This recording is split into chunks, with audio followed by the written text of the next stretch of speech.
Communion, Will Struber. La verdad es que es un libro y una película para mí de mis favoritas. Claro. Es un libro icónico definitivamente. Tan icónico que la portada original del libro,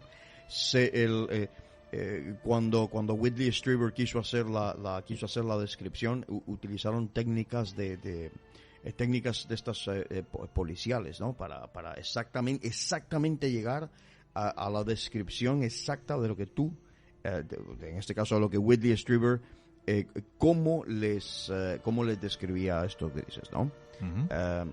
Y entonces desde ahí se convirtió en todo un icono. Es un icono popular ahora mismo la figura que aparece en la portada de Comunión de Whitley Strieber. Uh-huh. La primera experiencia que yo tengo con Whitley Strieber es sobre el año 90-91, es decir, 17, 18 años tenía yo, nada más. Yo no había, en ese entonces yo no había leído el libro de Comunión, pero sí había visto la película. La película se estrenó en el año 89. Y me impactó a esa edad, que era más joven que ahora, más joven. Poco más. Sí, más joven, claro. Pero hoy en día es para mí es una de esas, es una obra maestra. Uh-huh. La película Comunión es arte surrealista en movimiento, diría yo, ¿no? La película está muy bien hecha y además está el Christopher Walken, el actor este que además es magnífico. Regresaremos a esta obra, regresaremos a Comunión, porque primero hay que hacer los deberes, como digo yo. Will Strieber no estaba muy contento con la película, ¿no? No le gustó la película, pero porque se diferencia mucho del libro. No era por donde él quería ir. Él quería ser un poco más literal, en el sentido de que lo que le había ocurrido a él era físicamente comprobable. Entonces la película se fue, digamos que por otros derroteros, ¿no? por otro sitio. Luego con Whitley Strieber en este caso, yo seguí escuchándole luego ya en programas de radio de los 90s. Tenía su espacio Dreamland, que creo que lo sigue teniendo, Tierra de los Sueños. Y especialmente cuando aquellas noches míticas, quienes hayan escuchado la WIOD 610 AM en el sur de Florida, se acuerda muy bien, era a partir de la 1:30 de la mañana, ¿no? Era por la naturaleza de mi trabajo, tenía que trabajé de noche muchos años en aquella época. Entonces, aquellas legendarias ya, míticas tertulias entre Art Bell, Richard C. Hoagland y Whitley Strieber, escuchándoles de madrugada en lo profundo de la noche, es algo que no se te olvida nunca, ¿okay? Entonces, para poder, digamos, que entender de qué se trata Comunión, hay que hacer un poco de historia, y la trazabilidad de las ideas para mí siempre ha sido muy importante en este sentido. Vamos con esa historia.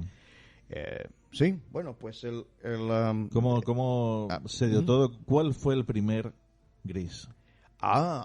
Es una excelente pregunta. El primer gris se puede trazar histórica y literariamente. Hablamos del año 1893, de hecho, con un brillante escritor británico, biólogo también, llamado Herbert George Wells, a quien conocemos como H.G. Wells, ¿correcto? Y sí, ya nosotros conocemos a H.G. Wells, hombre, H.G. Wells, ni más ni menos que el padre de la ciencia ficción, o así se le ha dicho, todas esas impresionantes novelas, ¿no? La Guerra de los Mundos, que fue el que le hace famoso en 1898,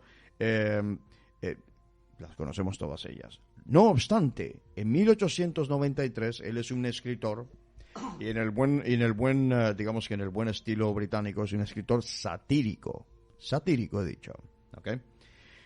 Lo que hace él es que publica un artículo y el título del artículo es en español sería El hombre del año 1.000.000. Así, El hombre del año 1.000.000. Ok. Lo que hace en este artículo es que describe, pues, de forma ficticia a un profesor alemán, ¿no? Cuyo nombre, por cierto, en alemán significa cabeza de bloque, es decir, la idea de ser tener una cabeza rectangular, ¿no? Sí. Y la descripción que hace de este personaje en ese artículo es la siguiente. Dice, grandes ojos, hermosos y brillantes, sin estar separados por ningún entrecejo ni nariz. Su cabeza, un domo sin cabello, hermosa, sin vestigiales orejas y un rostro de calma expresión. La boca es una apertura pequeña y redonda, sin dientes ni encías, sin mandíbula y sin rasgos animales. Es decir, y cuando sigues leyendo el artículo, la descripción es prácticamente la de un feto. Es como si estuvieras viendo un feto humano, exactamente. Los ojos, además, exageradamente grandes. No voy a leer toda la descripción, lógicamente, pero estamos hablando de un ser adulto que es un ser humano, pero es físicamente distinto a nosotros, tiene grandes ojos y que parece un feto grande, por decirlo así. ¿Okay? Estamos describiendo un ser del futuro, un ser humano del futuro. Bueno, Herbert G. Wells describe a este hombre como el del año, cuando digo del año 1.000.000, precisamente estamos en el año 2000, ¿no? 2020, pues ese es del año 1.000.000, es decir, es un ser humano del futuro de alguna forma. ¿Okay? Yo te lo digo por lo siguiente. Sí. En el año 1897, ni más ni menos, se relaciona al primer gris con un extraterrestre. En el caso Aurora, por ejemplo. Ajá. Es discutido y discutible. Hay otro punto que puede ser el origen de cuándo los grises se convierten en extraterrestres. Vamos a ir ahí. Precisamente porque luego y por supuesto, en 1898, con la Guerra de los Mundos, ¿a quién no conoce la Guerra de los Mundos? Pues, pero la Guerra de los Mundos, estoy en estos momentos... Ajá. Te afirmo, o sea, estamos hablando sobre algo, un hecho que ocurrió antes del 98, en el 1897. Sí, el caso Aurora. El caso Aurora, que además se publicó, se publicó en un periódico local de Estados Unidos, que en aquella época tampoco es que hubiera internet, ni hubiera como para, lógicamente, el publicarse y llegar a todo el mundo. No. La descripción que se hace, me parece, en el caso Aurora, no es exactamente esta. Hay un caso, pero no es una descripción. De un ser pequeñito, con ojos grandes. No es el caso. No es el caso. La cuestión es que en la trazabilidad de las ideas esto es lo que va ocurriendo. Fíjate. En la Guerra de los Mundos, que es también de H.G. Wells, si habéis leído la novela, especialmente la novela, si la habéis leído, veis que aparecen los grises otra vez. Es decir, el personaje que Wells, vamos a decir, inventa, ¿ok? El personaje que inventa de aquel artículo que publicó 7 años antes, no, unos años antes, son una raza gris, que están descritos así como que tienen la piel gris, y que la finalidad de esta raza es ser alimento de los marcianos, en este caso. Y los marcianos pues son descritos en la novela como estos seres que tienen una gran cabeza, pero que son pulpos prácticamente. Eso me recuerda un montón a la novela de Rendezvous o Encuentro con Rama de Arthur C. Clarke, pues muchos años después, ¿no? Pero me recuerda mucho a eso. Entonces, la cuestión es que si esta era, hay personas que lo han preguntado así, ¿era esta una profecía no de una guerra de los mundos, sino una profecía o una predicción? A mí me gusta más pronóstico. Pero bueno, ¿era una profecía esto sobre una raza real? Vamos a verlo. 1901, vuelve otra vez el mismo H.G. Wells, el mismo escritor, 1901, una novela llamada El primer hombre en la luna. Vuelven a aparecer los grises otra vez. O sea, ¿no se podía haber inventado otra cosa? No sé, una araña que tiene 2 cabezas. No, resulta que vuelve y es recurrente la figura de los grises. Pero ahora los grises en esta novela son otra cosa. Los grises son selenitas, así se le llama. ¿Sabes? Selene es el nombre es un nombre mítico de la diosa esta lunar, ¿no? De la luna. Y entonces estos ya traen un aspecto incluso más insectoide, por decirlo así. pero es la misma cuestión. Piel gris, grandes ojos, Sí. la apertura de la boca, no tiene nariz, no tiene nariz, no tienen orejas, y el cráneo es desmesuradamente grande. Vuelven ahí otra vez. Otra vez más. Vuelve otra vez en 1923. Herbert G. Wells, otra vez. Con los grises. O sea, no se inventa nada más que los grises. Parece que es como como si fuese el ciclo de Macondo para ¿cómo se llama? Gabriel García Márquez. Pues vuelve con el mismo personaje, con el mismo ciclo. 1923, una novela llamada Hombres como dioses. ¿Ok? Donde donde en esta novela Wells sugiere de que el sistema de comunicación entre ellos, entre estos grises, es lo que hoy podríamos describir como el mensaje de voz o el correo electrónico. Es decir, estamos hablando de 1923, hace casi 100 años. Uh-huh. Pues la descripción que se hace es increíblemente parecida a esa tecnología que tenemos hoy en día, y esa era la forma de comunicación entre ellos. A ver si Wells fuera realmente un gris. Ya no tengo ninguna forma de verificación al respecto. Okay. Luego se internacionaliza esta cuestión, y se internacionaliza con un casi desconocido autor sueco. Okay. Hay muy pocas referencias de él. Lo podéis encontrar como Gabriel Linde, y su nombre era Gustav Sandgren. Su novela es de 1933, exactamente. Ya deja de publicarse solamente en inglés. El va y lo publica en sueco. Seguimos con la línea historia. Entonces, viene nuestro amigo Orson Welles, que en inglés se escribe Welles, no tiene nada que ver con Wells, solamente una E, ¿ok? Orson Welles. Y él emite La Guerra de los Mundos por la radio. Okay, como una especie de aterrizaje de marcianos ahí en Grover Mills, New Jersey. Quienes han oído el audio es espectacular. Todavía hoy en día, sabiendo que es fantasía, te pone un poco los pelos de punta. Uh-huh. Okay.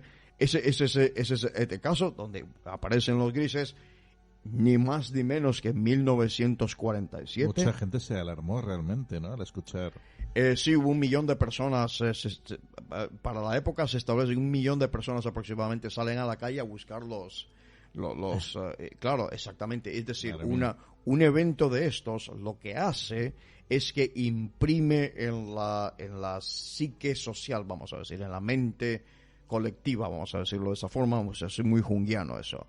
Imprime un sello, un meme en la mente colectiva. Y parece que ahí se ha quedado. Vamos a verlo. 1947, ni más ni menos que el caso Roswell, precisamente. Y el caso Roswell yo no voy a entrar a discutir, no voy a entrar ahora mismo, lo voy a dejar ahí porque se supone que eran grises, o la descripción que se ha hecho es que uh-huh. Exactamente estos pequeños, así, con ojos insectoides, etcétera. Sí. Sí, pero casualmente en el mismo sitio, a pocos kilómetros, ajá, fue el caso Aurora, 50 años antes, y además también con otra supuesto gris, porque además que la descripción es esa. Es realmente esa. O sea, vale, es lo que me llamó la atención. Voy a regresar a Roswell porque hay otra parte de esta intervención, digamos, uh-huh, que tiene que ver mucho con Roswell. Desde otro punto de vista, sí. 1961, digamos que tienes ahí a una pareja del estado de New Hampshire en los Estados Unidos llamados Barney y Betty Hill. Uh-huh. Una pareja interracial, ¿no? Blanco sí, y negro. Sí. Que en aquellos tiempos, bueno, estaban en New Hampshire, que es en Nueva Inglaterra, el norte es yankee, ¿no? Por lo tanto, ahí no corrían peligro. Si hubiese sido en el sur, pues es un problema, la verdad. Bueno, la cuestión es que Barney y Betty Hill, que no es hasta 4 años después que reportan el incidente de haber sido abducidos, secuestrados, ¿no? Y este abuso incluso de sexual que sufren, es reportado ya a nivel internacional. ¿Okay? Digamos que es aquí, en este punto, donde podemos identificar a los grises como extraterrestres, definitivamente. Ya definitivamente los grises son extraterrestres. Ya no tienen que ver, o esa asociación que se había hecho, lo que hizo Wells al principio, como una especie de valoración de cómo iban a evolucionar los seres humanos. ¿Okay? En 1981, ¿okay? Voy dando así saltos, tienes Tienes un libro además llamado Incidente OVNI en Roswell de Donald Schmidt y Kevin Randall, que son aquellas personas que recopilan toda la famosa evidencia de que había habido 2 grises ahí y que los estaban operando, y que digamos que el personal médico que no era militar o que no tenía digamos que permiso no tenían clasificación para estar ahí. No tenían que ir, y una enfermera no había leído el aviso que estaba por escrito y entró y los dio. Y entonces recogen digamos que el testimonio de esta enfermera famosa, ¿no? Hasta que llegamos al año 1987, que es precisamente comunión, que es, recordemos además que Whitley Strieber es un escritor de éxito. De hecho, en el año 1978 tiene una novela llamada The Wolfen. No sé si está escrita en español, no lo sé, pero se traduciría como un poco Los Hombres Lobo. Muy, muy interesante, una especie de grupo terrorista ocultista llamado los Götterdämmerung. Götterdämmerung en alemán significa el ocaso de los dioses, que es además una ópera de Wagner. Bueno, él en comunión, de hecho, luego ya para comunión, él dice que ese arquetipo del hombre lobo en este caso, o de estos digamos shapeshifters, se dice, de estos seres, estas personas que pueden cambiar de forma de una manera además por inducción chamánica, lo llama él así. Estas personas o ese arquetipo que es el hombre y lobo, ¿okay?, son los que presagian su encuentro con los grises. Lo dice y lo afirma así Whitley Strieber. Y entonces viene lo que sucede, esta evolución, porque no solamente fue comunión, luego tiene 2 libros más, que son Transformación, y el último, el tercero en este caso, sería Evolución o Avance, Breakthrough se llama en inglés, ¿no? Y es en los 3 donde va haciendo una serie de aseveraciones que ya no son ciencia ficción, es fantasía. Y yo quiero dejar esto en claro a los oyentes. Porque una persona escriba fantasía no significa que no sea real. ¿Ok? Hay un aspecto muy importante aquí en estas cosas, en estas cuestiones. Primero que todo, que la ausencia de pruebas no es prueba de ausencia. Creo que fue Carl Sagan que dijo eso. No prueba. Si tú no tienes pruebas, ¿ok?, no significa que esté ausente. Es decir, a estas personas, como es el caso de Whitley Strieber y todo lo que describe en comunión, teniendo una relación sentimental y sexual con este gris, a quien le llama ella, porque dice que es femenino en este caso, ¿no? A estas personas les ha sucedido algo. Ahora la cuestión es qué es lo que les ha sucedido. Un aspecto que hay que tomar en cuenta, Fernando, y a los oyentes, es que cuando tú escuchas y yo he escuchado bastantes, creo, pero cuando tú escuchas las declaraciones de estas personas, son incapaces de hablar en tercera persona. Es decir, cuando uno habla en tercera persona, está hablando objetivamente. Solamente pueden hablar desde la primera persona. Me sucedió a mí, me hizo esto, me pasó esto, etcétera, etcétera, etcétera. Y eso es un detalle muy importante. Algo les ha sucedido a estas personas que son incapaces de objetivizarlo, por decirlo así, de verlo como una tercera persona, como si yo estuviera contando una historia, por decirlo así. ¿Okay? Y esto nos lleva entonces a comunión como todo esta obra como todo un evento social, y por lo tanto, como evento social, hay que trazarlo desde otro punto de vista. Volvemos para atrás, Fernando, con el permiso tuyo y con el permiso de los oyentes. Por supuesto. Volvemos para atrás. Adelante con ello. Volvemos al año, en este caso, 1903. Estamos dando otra vez, ahora vamos para atrás otra vez. ¿Por qué? Sucede lo siguiente. Hay un personaje, un escritor, a quien, si ya hemos visto que Ivor G. Wells se le ha llamado el padre de la ciencia ficción. A este hombre se le ha llamado el padre de la parapsicología. ¿Ok?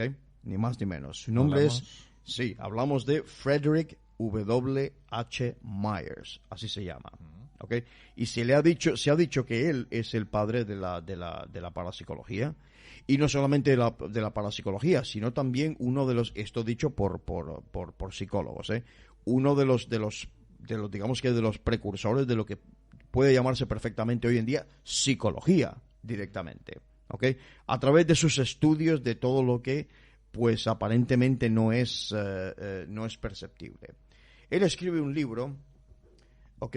Llamado, que en español se llamaría la personalidad humana y su supervivencia, la supervivencia a la muerte corporal. Repito, la personalidad humana y su supervivencia a la muerte corporal. Así se llama el libro, 1903. Y él entonces lo que hace es que introduce este término. El término es imaginal, ¿ok? Cuando uno, digamos que cuando uno va y uno tiene que hacer estas cosas, cuando uno tiene que, digamos que, ¿por qué introduce esta palabra? ¿Qué quiere decir esta persona con eso? Pues resulta que imaginal es de imaginación, ¿no? Imaginal no es solamente eso, y no es este concepto de imaginación que tenemos hoy en día como algo que nosotros nos inventamos. Cuidado con eso, mucho cuidado con eso. Imaginal viene de la raíz imago. Y las personas allá afuera, especialmente los biólogos, las personas con entrenamiento en biología que estén escuchando allá afuera, nos van a decir inmediatamente que la palabra imago es un término científico y es precisamente la imagen perfeccionada de un insecto. ¿Qué me estás diciendo? Es decir, la misma raíz de donde viene la palabra imaginal, viene la palabra imaginación. Es decir, imaginemos, he vuelto a decir imaginemos. Ok, pensemos por un momento, en una oruga. La oruga se va a convertir en mariposa, ¿no? Uh-huh. Pues el imago de esa oruga es la mariposa. La forma perfeccionada de esa oruga es la mariposa. Estamos volviendo aquí a la misma idea de esto de una evolución humana, de la posibilidad entonces, de que de lo que nos están hablando es no de unos extraterrestres, no de unas personas que vinieron en una nave y hicieron porque, ¿ok? Nos están hablando de una cuestión que tiene que ver con la mismísima condición humana. Y no son solamente palabras mías. Quien haya leído, por ejemplo, ni más ni menos que a Jacques Vallée, ¿ok?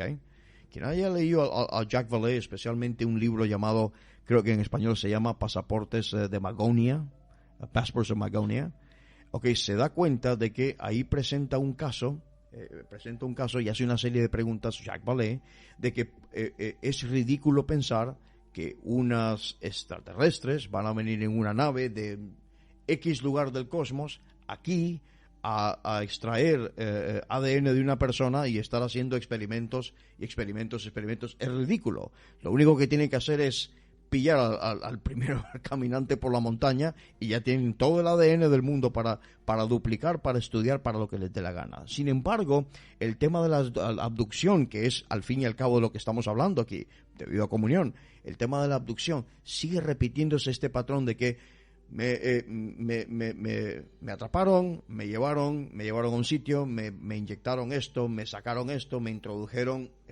como lo hace Strieber, que donde le descubren, o tenía él algo injerto en el recto en este caso. Es decir, no es que sea ridículo lo que están diciendo, es que posiblemente el origen sea distinto, y no estemos hablando aquí de extraterrestres, estemos hablando de ¿cómo decir esto? Estamos hablando de lo imaginal. Lo imaginal es el producto perfecto de lo que es real. De eso es lo que estoy hablando. La realidad la realidad que vemos con nuestros ojos, que vemos a través de nuestros sentidos, es la oruga. El aspecto imaginal de nuestra existencia, de la condición humana, sería entonces el ímago, es decir, la posibilidad de ir más allá. Y entonces, en ese proceso, igual que lo hizo Henry Corbin, en español, como hemos hablado aquí, en ese sentido, lo que quizá esté ocurriendo, ¿ok? Y esta es la propuesta, lo que quizá esté ocurriendo es que hay espectros, memes, ideas injertas en la mente colectiva y por tanto individual, que están actuando diciéndole a nuestra condición humana que supere su estado de larva, que nosotros somos larvas y que tenemos que crecer y que solamente lo podemos hacer solos. Regreso a Roswell. Philip Corso, todos acordáis de los ufólogos, yo no soy ufólogo, pero los ufólogos, vosotros los ufólogos, conocéis a Philip Corso, por supuesto que lo conocéis. En sus declaraciones, Philip Corso dice que en las conversaciones que aparentemente tuvieron lugar entre los grises y el gobierno de los Estados Unidos, que cuando le preguntan qué es lo que vienen a hacer o qué es lo que tienen que ofrecer, los grises le dicen: ofrecemos un nuevo mundo si puedes tomarlo. Él dice, if you can take it, dice en inglés, si puedes tomarlo, es decir, si puedes soportarlo, si puedes asumirlo, es curioso observar esto porque la palabra que es un regalo, ¿correcto? La palabra regalo en inglés es gift. Y esa misma palabra en alemán significa veneno. ¿Qué significa eso? ¿Sí? Uh-huh. ¿Qué significa eso? Quizás estos espectros que están actuando nuevamente de manera espectral, de manera memética, voy a decirlo en términos de ocultismo, de manera egregórica, vamos a decirlo así. Quizás esto sea un aspecto de nuestra propia psique individual y colectiva diciéndonos que avances. No sería tan descabellado tampoco de alguna forma decir que esto es nuestro futuro, así es como como lo hace Herbert G. Wells, que este sería nuestro futuro y que de alguna forma si la mente, el fenómeno que llamamos mente es no local, que se llama, es decir, el pasado, el presente y el futuro están ocurriendo simultáneamente de alguna manera, y que desde el futuro nos estarían diciendo que sucedió una catástrofe, pero hemos vuelto para que tú crezcas de una manera diferente, ¿ok? Para que no suceda lo que nos sucedió a nosotros, de alguna forma. No estoy diciendo que haya visitantes del futuro. No estoy diciendo eso porque yo no tengo pruebas. Uh-huh. Lo que estoy diciendo es que la manera espectral, la manifestación espectral. Una manifestación que se manifestó no a una persona, sino a varias personas al mismo tiempo. A miles. Les ha sucedido a miles de personas. Sí. Exactamente, por eso el fenómeno es tan increíblemente, a mí me resulta increíblemente interesante. Esta manifestación espectral del fenómeno que llamamos mente, que está, o sea que sería que la mente estaría dentro y fuera de nuestro cerebro. No sería solamente un evento emergente, como suele, digamos que la neurociencia en este caso, como suele hipotetizar la neurociencia, que sería, en condicional, por favor, una especie de epifenómeno que se llama, es decir, un fenómeno que emerge de la acción de nuestro cerebro y nada más. Sino que esto conectaría con otra, vamos a llamarlo, como decía Arthur C. Clarke, que además es un ingeniero y un brillante, posiblemente incluso el rey de la ciencia ficción sin ser el padre, pero lo que decía Clarke es que hablaba de la supermente. De alguna forma conectamos a un canal en el mundo de la tradición primordial. Esos son los registros acásicos, ¿ok? Estamos hablando de lo mismo con un idioma diferente, pero estamos hablando de un concepto muy, muy similar. Uh-huh. Estas manifestaciones espectrales son quizás nuestro futuro, hablándonos de lo que debemos hacer en el presente, ¿ok? pero no te hablan claro. Nunca te hablan claro. Es decir, te hablan como sería Gandalf, por ejemplo, ese arquetipo de Gandalf, ¿no? Te habla con acertijos, te habla con adivinanzas, con parábolas. No te dice claramente, tú tienes la barba muy larga. Te dice otra cosa. Entonces, ese es el regalo que puede ser tu veneno, puede ser tu cicuta, puede ser tu perdición. Pero ese es el regalo sería el regalo que estas manifestaciones espectrales nos estarían diciendo. Cuando digo espectral me estoy refiriendo también un poco a lo que que se llama la revolución espectral, que es un concepto que yo por eso mismo he esperado años para hablar de esto, ¿no? Sí. Porque necesitaba el marco, lo enmarcamos aquí para hacerlo más posible, para que sea más físico, más tangible, ¿no? Que no se queden simplemente divagaciones sobre, vinieron y me introdujeron una cosa y me hicieron, vale, a estas personas algo les ha sucedido. Lo que hay que investigar es realmente qué es lo que le ha sucedido. ¿Cómo se manifiesta cómo le llamaría yo? A ver, esta pulsión, eso es un término muy junguiano, muy de Jung, ¿no? Esta pulsión del inconsciente que lanza esta fuerza arcaica que que llena de símbolos nuestro mundo, y que entonces nosotros, poco a poco, eso sí es cierto, poco a poco nos estamos haciendo... es más difícil para nosotros leerlo. Vuelvo al presente, más al presente, vuelvo a la época precisamente de comunión. Este fenómeno que pues Whitley Strieber describe en Comunión. Hay otro personaje bastante menos conocido. Me recuerdas Sí. también a una película que se titula The Fourth King. No sé si la conoces. Sí, la cuarta fase. La cuarta fase, la película con un contenido tremendo, exactamente. O sea, ¿qué es lo que sucedió con estas personas, con esa niña que desapareció? ¿Qué ocurrió ahí exactamente? Porque evidencias físicas, tangibles, es decir, de que una cámara viera a una gris, a una de estas cosas, pillara a una niña o a una persona, llevársela a una nave, no lo sabemos. Tenemos el testimonio de esta persona, y la película, que está muy bien hecha, es tremenda la película, está basada en esas experiencias, y encuentros cercanos no lo he dicho, pero encuentros cercanos del tercer tipo de Steven Spielberg. Que la última vez que fue director de cine este señor fue con E.T. el extraterrestre, pero bueno, no soy... Encuentros en la tercera fase. Encuentros en la tercera fase se llama, ¿no?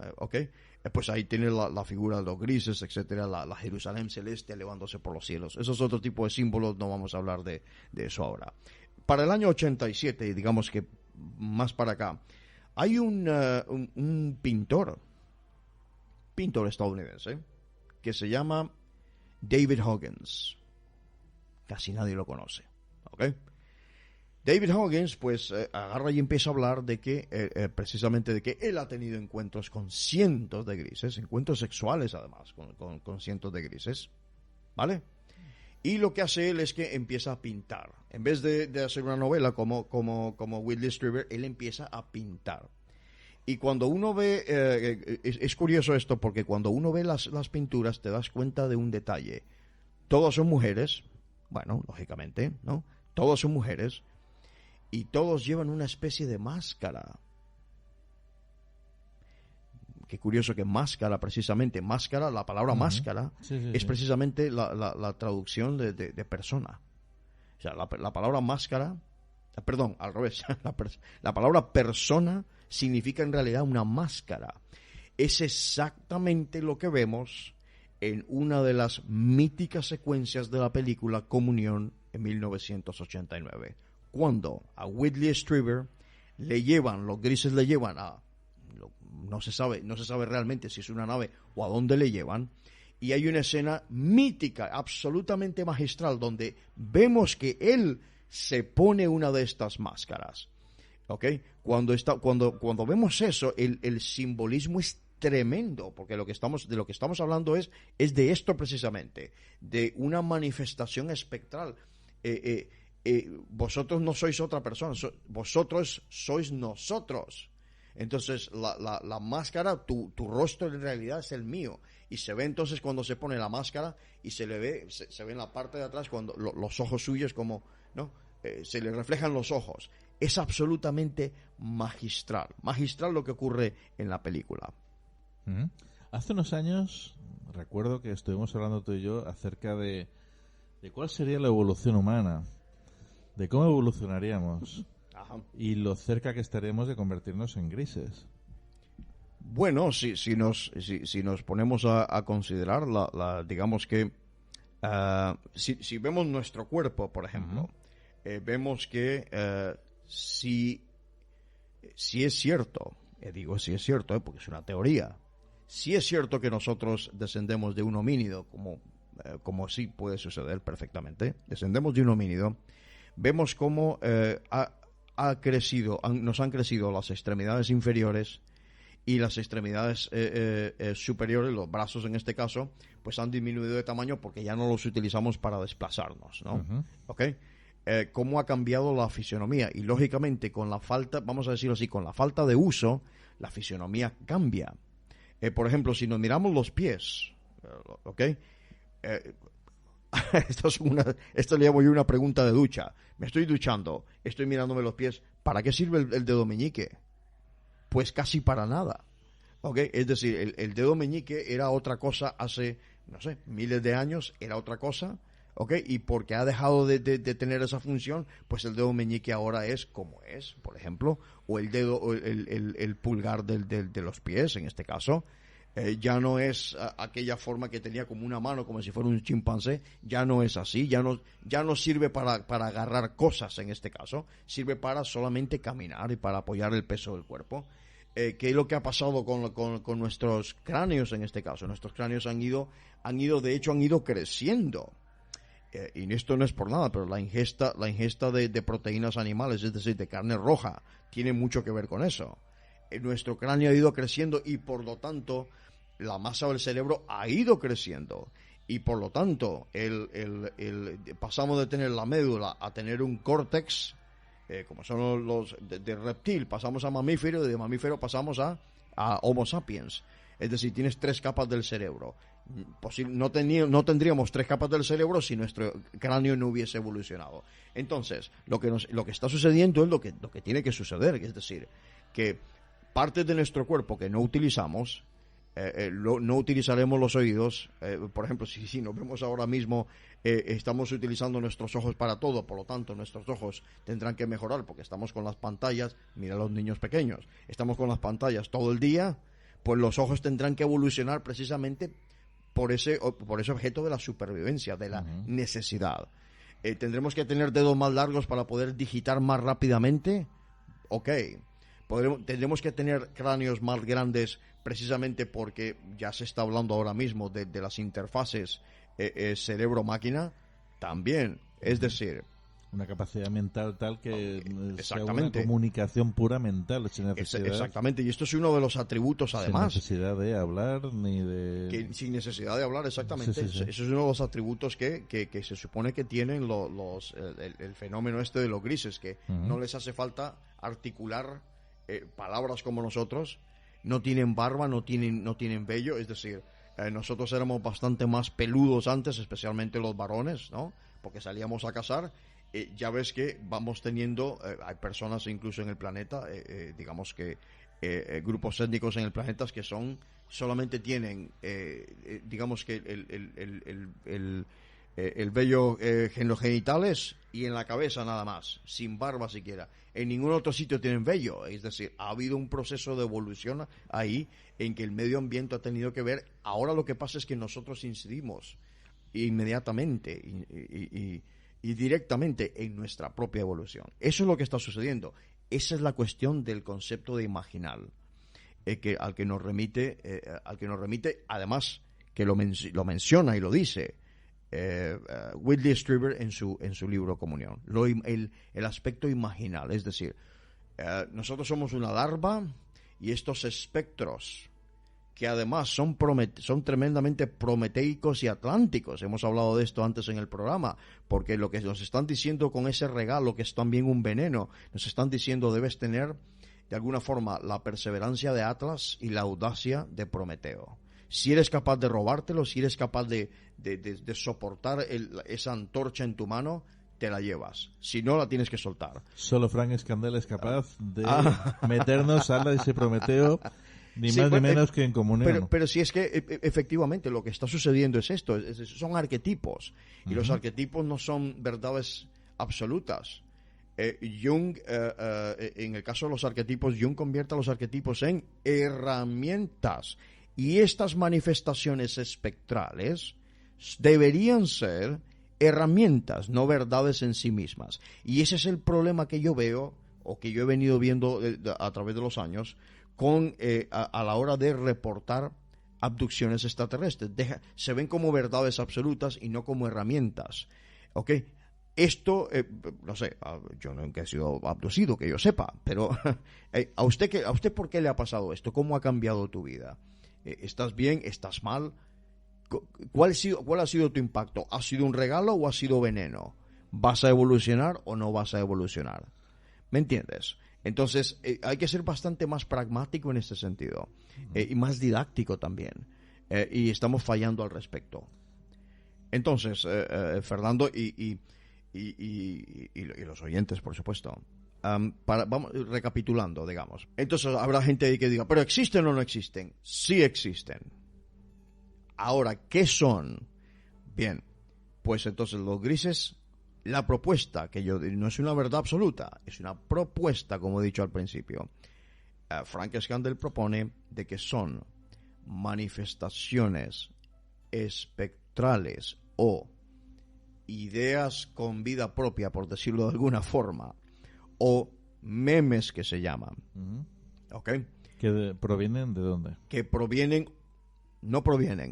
provendrían, es decir, te estoy diciendo bien. Supuestamente. Sí, provendrían, es decir, modo condicional del verbo, cuidado. Provendrían de el futuro, siendo el futuro, el pasado y el presente una sola cosa, por decirlo así, que estuvieran sucediendo simultáneamente. Una manifestación espectral del futuro humano y una advertencia para que lo hagamos bien esta vez. Tiene mucho que ver. Pero una manifestación espectral a propósito, o sea, quiero decir, conducida por un ser del futuro o casual. No. Estas cosas, Fer, como herramientas que son, pueden ser perfectamente blandidas, utilizadas, manifestadas por el presente como gente como tú y como yo. De hecho, nos sucede todos los días, pero no nos damos cuenta. No nos damos cuenta. O sea, cuando ves por personas del presente, no del futuro. Del presente, perfectamente. Si yo te estoy, por ejemplo, en las películas, por ejemplo, en los comerciales de televisión, ¿ok? Hay una inyección de ideas y de deseos que te está haciendo a tu mente, en este caso. Tú, como persona, en este caso adulto, responsable y racional, pues tienes un filtro llamado la percepción, que es el que, digamos, es el que dicta esto sí, esto no, esto lo voy a escuchar, esto no lo voy a escuchar. Lo que sucede con estos grises es que no sucede ahí, no sucede en la percepción, sucede en nuestro inconsciente. Y cuando nosotros queremos manifestarlo conscientemente, es decir, es como aquel secreto que tienes en tu cabeza, pero que cuando lo dices o cuando lo escribes te quedas incompleto. Dices tú, no, esto no era lo que yo quería decir. Eso pasa, es una experiencia religiosa de alguna forma, ¿ok? Es decir, que sucede dentro de nuestra cabeza, vamos a decirlo así, de esta forma, que sucedería dentro de nuestra cabeza, y que como a lo mejor no sabemos utilizarlo como una herramienta, nos posee. Otra vez volvemos al lenguaje de la revolución espectral, nos posee demoníacamente. ¿Ok? Aquí está esta relación con algunos aspectos de los grises, que hay gente por ahí hablando de que son demonios, que si son arcontes, utilizando un poco la nomenclatura gnóstica, que si son los arcontes de no sé qué. Ok. Vale, esa es una nomenclatura, pero siguen sin ser herramientas. Entonces, por ejemplo, una de las formas que podemos utilizar para la propuesta que estoy efectuando, ¿no? Uh-huh. Es precisamente una de las descripciones que se hace que se ha hecho de los grises. Whitley Strieber lo hace en Comunión, ¿ok? Y otros muchos, digamos que otros testimonios, incluso en la película esta de la cuarta fase, por ejemplo, son testimonios de que además que en la habitación, porque siempre suele ser en un sitio donde están dormidos, donde están tranquilos, ¿no? Han visto a un búho. Fijémonos en las manifestaciones espectrales, es decir, en los símbolos, ¿correcto? Fijémonos en los símbolos, el búho. El búho que... Fijaos cómo esto puede ser una cuestión de nuestra mente, nuestras mentes que están funcionando de una manera que nosotros completamente desconocemos, ¿ok? El búho. El búho es un símbolo antiquísimo. El búho es un símbolo de sabiduría. Es creo que decía Hegel. Además, he dicho Hegel precisamente es importante porque para aquellas personas más entrenadas en filosofía, antropología, que estén escuchando esto, si quieren ver ciertas cuestiones así como lo estoy diciendo, alguna base fundamental de esta manifestación espectral que son los grises, tienen que ir a leer un libro de Hegel llamado La Fenomenología del Espíritu. ¿Yeah? ¿Ok? Absolutamente brillante Hegel. Hegel mismo, 1825 me parece que fue, Hegel mismo escribió esto en la filosofía del derecho, fíjate, escribió esto, algo así como las alas de la sabiduría se extienden por la noche cuando el búho despierta. Es decir, absolutamente fascinante. Tenemos ahí un gran filósofo hablando de un símbolo que precisamente funciona por la noche, que es cuando suceden todas estas cosas. Es decir, con estados también fisiológicos que tienen que ver con nuestra fisiología y tienen que ver con el funcionamiento del cerebro. Muy bien, pues el búho es un símbolo de sabiduría.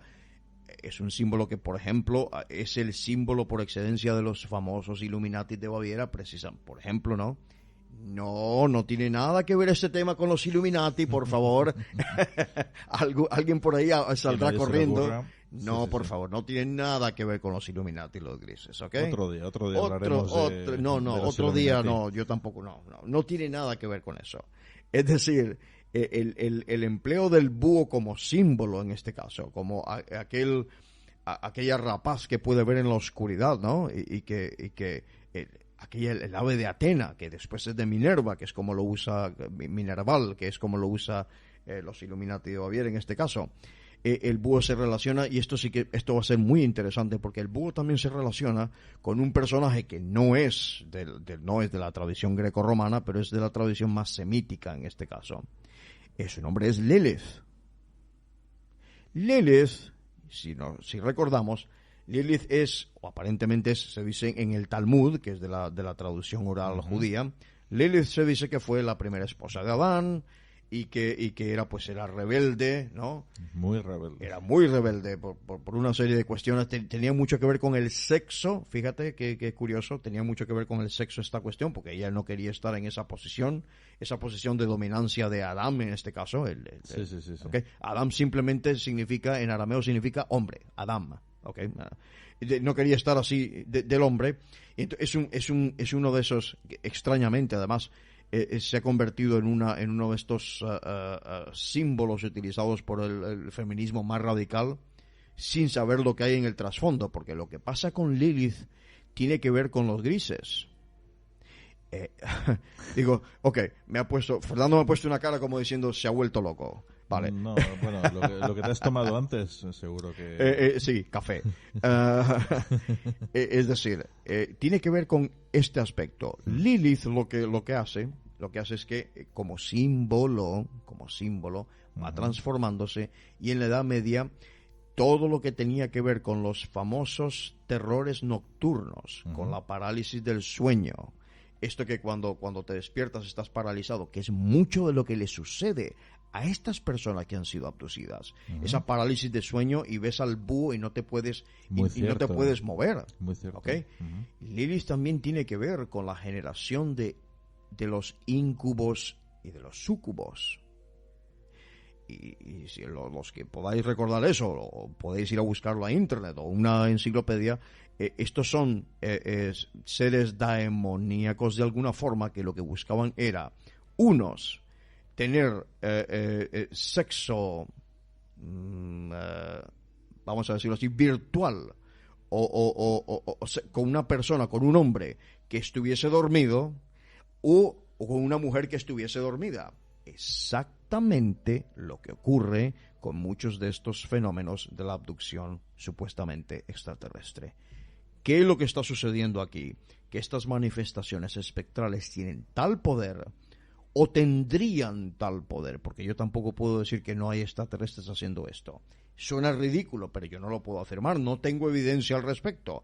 Pero lo que sí puedo decir es que en la trazabilidad literaria que hemos hecho y en la trazabilidad de los símbolos y arquetipos, lo que está sucediendo es que nuestra mente está incluso jugando con nuestros cuerpos de una forma que nosotros apenas logramos conocer.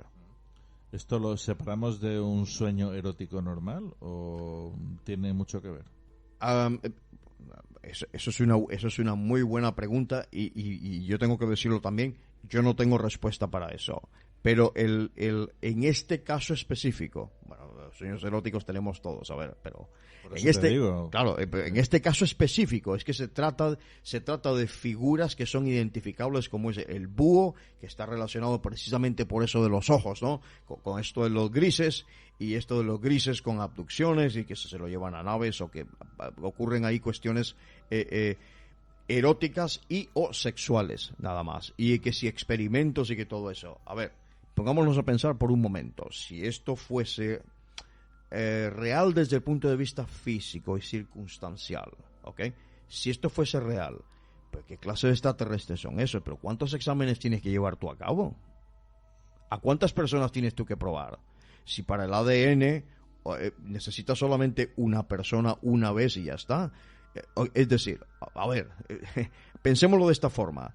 Si fuesen extraterrestres y vienen viajando no sé cuántos años luz de distancia de donde vengan, o ahora tampoco, no, es que no son del mundo físico, vienen de otra dimensión. Bueno, ok. Las dimensiones más allá del tiempo no son físicamente posibles, que nosotros sepamos. Matemáticamente sí, pero físicamente no son posibles. Pero bueno, hay gente que dice que sí, de la quinta dimensión y que de la octava dimensión, no sé, la dimensión que más les guste, vale. Que si vienen de ahí y entonces tienen una serie dice, pero ¿cuánta gente, cuántos bichos de esto de qué dimensión X van a venir a hacer tantas pruebas? ¿Por qué tantas pruebas? O es que aquí está ocurriendo otra cosa. Estamos hablando de una especie de fenómeno de masas que sí tiene un mensaje muy poderoso sobre nuestra evolución y hacia dónde vamos. Esa es parte de la propuesta que yo hago aquí. Es el mundo de los arquetipos y los símbolos en forma de manifestaciones espectrales que dominan incluso nuestra fisiología, haciéndonos actuar o haciéndonos estos terrores nocturnos, ¿no? Como le ha sucedido a Whitley Strieber y como le ha sucedido a David Hawkins en este caso. ¿Okay? Como les ha sucedido a estas personas, y lo saben explicar, claro, lo saben explicar como lo saben explicar, pero no lo saben explicar de otra forma. Esa es la propuesta, Fernando. Uh-huh. Por ejemplo, Fernando, desde el principio, ¿no? Hemos estado utilizando la palabra, pues en este caso, imagen, imaginación, sí. Ímago, la forma perfeccionada de un insecto. Precisamente nos está hablando de un insecto. Qué curioso, ¿no? Es muy exactamente.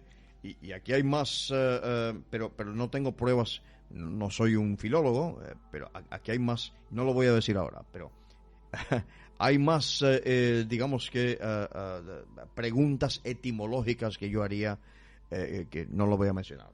Pero, digamos que imago, imaginación, imagen, están aquí. Eso sí está con nosotros. ¿Magia? Marginal, sin comentarios. Sin comentarios. Es decir, los cristianos, creyentes cristianos que estén ahí afuera, incluso los judíos, los musulmanes menos, pero los judíos y cristianos que pueden estar escuchando, personas de la fe judeo-cristiana, ahora mismo podrán estar pensando, ¿y por qué eso que dice hechos a imagen y semejanza de Dios, por ejemplo, ¿no? Como dice su eso, cuidado con eso, porque estás hablando, en latín eso sería el imago Dei, es decir, imago Dei sería la forma perfecta del Dios. Es al revés. No es que el Dios va, no, es decir, Dios, este Dios, ¿no? O la deidad. A mí me gusta más llamarle la trascendencia. La trascendencia como una forma perfeccionada de nuestra inmanencia, de quienes somos o de lo que tenemos nosotros mismos. No, esa trascendencia es nuestra imagen perfeccionada. Es decir, no está fuera de nosotros, es una imagen perfeccionada nuestra, ¿ok? Y al mismo tiempo la imagen que tenemos, fíjate otra vez el juego de palabras, la imagen que tenemos de ese Dios, nosotros somos el imago de esa imagen de Dios. Es que somos el resultado de, en este caso. Es un concepto, en este sentido es cíclico, pero es cíclico y es evolutivo al mismo tiempo. Cuando digo evolutivo, y yo le voy a ¿no? proponer a los oyentes que no vean evolución como progreso, que vean evolución como proceso y complejificación. Eso es un palabra de aquellos. Quienes estudian ecología lo saben. Complejificación, es decir, de que somos proceso y que nos estamos haciendo más complejos. Y los grises tratan precisamente de eso. Son más complejos y más evolucionados estas imágenes o estos seres, vamos a llamarles seres, son más complejos y son más evolucionados que nosotros. Pero no es porque haya un progreso. El progreso eso sí que es una construcción social, ¿vale? Porque tiene su uso, pero nada más, ¿ok? Pero sí el proceso, la naturaleza es proceso, la naturaleza toda es proceso. Y lo que pensemos que son los dioses en este caso, son proceso. Estos grises, como ocurre, y fue una de las cosas que me llamó mucho la atención de la película La Cuarta Fase, porque aparentemente en esta mujer, ¿no? al final de la película, la secuencia se ve que esta mujer empieza, pues parece que la quijada le llega aquí hasta el plexo solar, y hay una voz que nace o se origina dentro de ella, ella. No aparece ninguna nave en ningún sitio. Fíjate qué detalle, se origina dentro de ella esa voz, y esa voz dice: yo soy Dios. ¿Ok? Uh-huh. Yo soy Dios. Precisamente, es decir, estamos hechos a imagen y semejanza, no de una raza extraterrestre. Es que esta figura o esta manifestación, este espectro, es un reflejo de lo que nosotros mismos podemos llegar a ser, que nos advierte sobre nuestro futuro. Es el mundo de el rito, el símbolo y el arquetipo, que son atemporales además. Okay, no, por eso he dicho anteriormente de que este fenómeno mente que llamamos, todo sucedería según David Bohm, por ejemplo, todo sucedería, este modelo holográfico del universo que se llama, todo sucedería al mismo tiempo, el pasado, el presente y el futuro. Uh-huh. ¿Ya? Volviendo al principio del programa, has comentado que esto lo podrías demostrar de alguna forma.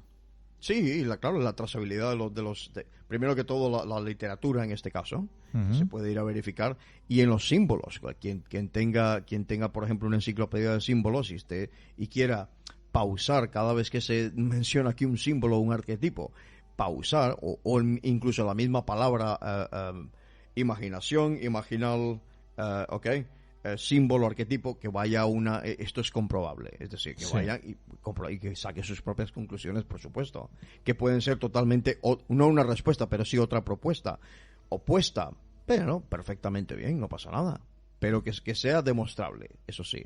Uh-huh. Ya, que sea demostrable no significa que uno gane o pierda un debate.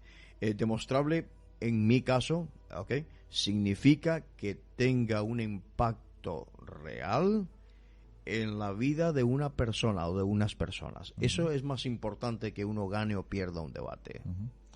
¿Qué opinas del fenómeno extraterrestre? Primero que todo, son dos palabras que unidas son un poco extrañas, ¿no? Primero que todo, que de vida extraterrestre, quieres decir. De vida extraterrestre. Bueno, sí. Una herramienta, vuelvo al tema de las herramientas, una herramienta como la ecuación de Drake, según cómo la utilices y según cómo cuantifiques cada una de las variables de esa ecuación de Drake, te arroja un cierto número de resultados. Pero aquí está la cuestión. ¿Tú vas buscando resultados o simplemente esperas que aleatoriamente te dé resultados? ¿O tú quieres un resultado? Es que eso es otra cosa también. Que es lo que tú quieres ver como resultado, o simplemente tienes esa capacidad de objetivizar y de ver como una tercera persona, de que el experimento tiene que ir solo a ver qué resultado da. Esa es la cuestión. ¿Formulamos o descubrimos? Y es uno de los grandes hitos de la ciencia. ¿Formulamos o descubrimos? ¿Eso es una herramienta? Vale, vamos a utilizar la herramienta sin más. ¿Ok? Puede haber ahí miles de... Que haya microbios no dice nada. Hablamos pero de vida inteligente y tecnológicamente sofisticada. Cuidado. Porque vida inteligente tienes en los mares, pero no son sofisticados, tecnológicamente hablando. Hablo de los paquidermos, ¿no? Las ballenas, etcétera. Pero son inteligentes. ¿Ok? Y además es una cuestión propia de los mamíferos. De la cuestión extraterrestre, bueno, no hay todavía una evidencia, lo siento, no hay una evidencia que diga que hay vida extraterrestre en otro sitio. No la hay, todavía no. Voy a decir esto también de manera oficial, cuidado. Otra vez, ¿ves? Tiene que ser uno muy objetivo en estas cosas. Claro. De manera oficial no lo sabemos. No lo sabemos. Precisamente hay un artículo en La Opinión de Murcia, ni más ni menos, un periódico, vamos, teóricamente muy respetable. Bueno, yo tengo mi blog ahí, La Revolución Espectral, por cierto. Ahí dice, las señales de radio repetidas cada 16 días podrían tener un origen artificial. Dicha civilización estaría utilizando un haz de energía para impulsar cargas a través del espacio. Está mal dicho, primero que todo. No sé de dónde se localiza. Yo no he leído la noticia, he oído al respecto, pero ¿ves? La cuestión esto de reportar científicamente cuando no son científicos los que reportan es un problema, porque a veces hay personas o periodistas, ¿no? O reporteros que pueden caer en una serie de tonterías con la mejor intención del mundo. Habría hecho. Esa es la forma verbal correcta, es habría hecho, porque eso no es ahora mismo que haya sucedido. Eso sucedió hace no sé cuántos miles o millones de años. Porque claro, al viajar a la velocidad de la luz, ¿correcto?, llega a nosotros ahora. No es que haya sucedido ahora, es que sucedió hace miles o no sé el objeto dónde está. Cientos o miles o millones de años. Esa es la explicación. Ahora, vida extraterrestre, que nosotros sepamos oficialmente, físicamente, no hay ninguna todavía. Hay una forma de explicar por qué todavía no tenemos un contacto extraterrestre. Voy a volver a la imagen del imago otra vez. La imagen perfeccionada o el resultado perfecto del insecto, ¿no? Tenemos a la oruga, ¿correcto? La oruga entonces ya está en la ¿cómo se llama? La crisálida se llama, el capullo que forma, ¿no? Ya la oruga está ahí. ¿Sabes qué ocurre a una oruga en su proceso de evolución? Si tú le ayudas a salir, no puede, luego la mariposa no puede volar. Porque para volar necesita ejercitar sus alas dentro y romper el cascarón y hacerlo sola. Un proceso. Es una forma casi iniciática, porque la iniciación espiritual tiene que ver con eso. Solamente tú lo puedes hacer. Pues esto es exactamente igual. La imagen más perfecta de ti mismo es un resultado tuyo solamente. puedes tener factores externos, pero es una decisión tuya, un proceso consciente de decisión tuya. Esto es un animal, lo está haciendo por instinto. Pero si tú rompes el capullo en este caso de la oruga, ya cuando está formada la mariposa no podrá volar, porque no lo ha hecho por sí misma, no ha ejercitado sus alas. Pues exactamente estamos hablando de lo mismo aquí. Si nosotros no hemos dado ese salto, vamos a llamarlo, vamos a llamarlo así para que se quede ahí, ese salto cuántico superorganísmico, vamos a llamarle. Es un término mío. No me hagas caso. Ni más ni menos. Ok. Ese salto cuántico superorganísmico, supraorganísmico, vamos a llamarle. Lo tenemos que hacer nosotros mismos. Uh-huh. Los trekkies que estén ahí afuera, otro ejemplo más. Los trekkies que estéis ahí afuera, como yo, os acordáis perfectamente del maestro Roddenberry, que hablaba en las series originales del principio de no intervención. ¿Ok? Es exactamente esto que está ocurriendo. Uno no debe incidir en la evolución de una especie. Y si fuese, por ejemplo, si fuesen extraterrestres o si fuera lo que fuera, ¿ok? Ahora mismo, si de haberlos, ahora mismo estarían observando. Por ejemplo, otra novela de ciencia ficción de Arthur C. Clarke en este caso, que además creo que hicieron una no la he visto, es un pecado mortal. Hicieron una serie incluso, se llama El fin de la inocencia, o el fin de la en inglés sería El fin de la niñez, donde una nave llega a la Tierra, una nave extraterrestre, se posa en cierto sitio de poder, se posa ahí, no hace absolutamente nada más que estar ahí años y años y años, ¿no? Como un elemento de catalítico, de un elemento de cambio. Pero nadie sale, ni se comunican, ni nadie llama, no ocurre absolutamente nada. ¿Ok? Entonces, eso como elemento de cambio precisamente incita al cambio en la sociedad humana, y cuando la sociedad humana está lista, aparece entonces el extraterrestre que venía ahí adentro. Y cuando aparece el extraterrestre pasa lo que pasa, porque el extraterrestre es este maestro cuidado con esto, es este maestro que te ha incitado al cambio. Te ha incitado, no te ha tocado. Te ha incitado al cambio. Ese maestro es la figura que nosotros conocemos en Occidente como un demonio. Y si veis la serie o leéis la novela, mucho mejor, os dais cuenta inmediatamente. Otra vez la palabra demonio.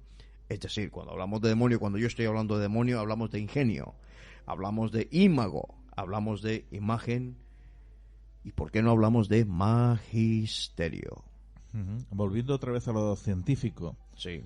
Cada vez más los científicos se meten en este mundillo, y como es el caso de Stephen Hawking, ajá, incluso dan por hecho la posible existencia de estos extraterrestres.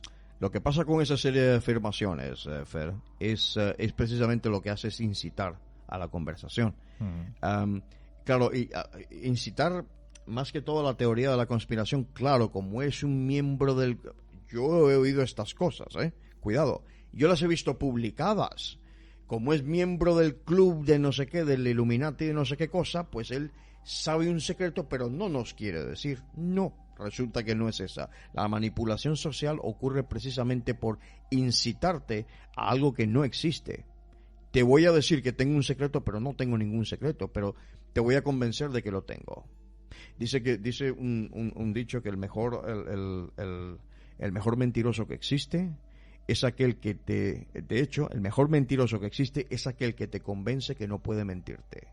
Eso lo dijo, ya la sonrisa, eso lo dijo además, fue la famosa esta House of Cards, la serie esta, ¿no? Fue ahí donde la escuché. Entonces me quedé con eso inmediatamente. ¿Entonces los científicos son mentirosos? No, eso no, ¿ves? No es eso lo que estoy diciendo. Lo que dijo Stephen Hawking en realidad es que si en realidad dijo de seguro, estoy seguro que tal cosa, bueno, pues ha hecho el ridículo frente a la comunidad científica, ha hecho el ridículo. Porque si tú dices frente a la comunidad científica que yo tengo pruebas... ¿Y qué gana con ello? ¿Qué no gana con ello? ¿Me entiendes? Lo que puede ganar, ¿qué gana con ello? Voy a decirlo así. Y soy un fan de Stephen Hawking, cuidado, Lo que puede ganar con ello es que compren más libros suyos, por ejemplo. que es lo que suele ocurrir en el mundo del misterio. Sin comentarios, sin comentarios. Pues Frank Escandel, muchísimas gracias, querido amigo, por estar Claro. esta noche aquí hablando de los grises, y yo creo que, bueno, nos van a pegar los ufólogos, ¿eh? Bueno, no deberían. No deberían. Este tipo de cosas lo que se hace es que se presentan una serie de argumentos. Y sí, muchos de los argumentos van a ser también, lo sé, muchos de los argumentos pueden ser, bueno, aquí ha habido personas que con injertos en la piel, ese tipo de cosas, que los han encontrado. Pero eso no prueba Hay de muchas que teorías, pues Ajá. eso, de la existencia de reptilianos entre nosotros, Claro. de teorías, en fin, Los reptilianos dicen que es otra raza, pero siempre la figura de los grises es que se ha quedado ahí. Esto del reptiliano pues es otra figura que supuestamente es agresiva, que supuestamente es enemiga o algo de esto. En la película Ellos Viven, en el año 85 me parece que la vi. Y la película se llama Ellos Viven, es cuando digamos que nuevamente hay una inyección de ideas en la mente colectiva, que luego lo que hace, lo que pasa es esto, esa incapacidad de hablar en tercera persona, luego lo que ocurre es que lo personalizas, y no es que tú te lo inventes, es que tu memoria, a todos nos ocurre, ¿eh? Tu memoria lo que hace es tratar de llenar el espacio para que suene racional. Eso está probado, ¿eh? No significa que tú lo inventes, o sea, hay personas que lo hacen adrede, pero estas personas que les ha sucedido algo, y que ha sido para ellos alguna experiencia muy amarga, muy desagradable, terrible incluso, ¿ok? Para ellos, pues esto no es un invento, es una experiencia real. Lo que yo estoy discutiendo no es que sea irreal, no he dicho eso en ningún momento. Lo que estoy discutiendo es que el origen de esta experiencia puede ser otro, puede ser otro, y que nuestras mentes, y yo lo he dicho aquí en muchos programas, lo he dicho anteriormente, la imaginación es el más grande poder que tenemos los seres humanos, no el intelecto. Y esa imaginación tiene precisamente el ímago como, digamos que como raíz etimológica, que al fin y al cabo el lenguaje determina también nuestros pensamientos de alguna forma. Pues dejamos esta idea para que la piensen nuestros oyentes, Sí. y le den vueltas a la cabeza, porque la verdad es Perfectamente. que es muy interesante también. Lo de los injertos en la piel y todo eso que se puede utilizar como argumentos para contrarrestar esta propuesta, no la respuesta. Sí, me parecen realmente válidos, pero me parece que no vienen del mismo sitio de los grises. Definitivamente no vienen de ahí.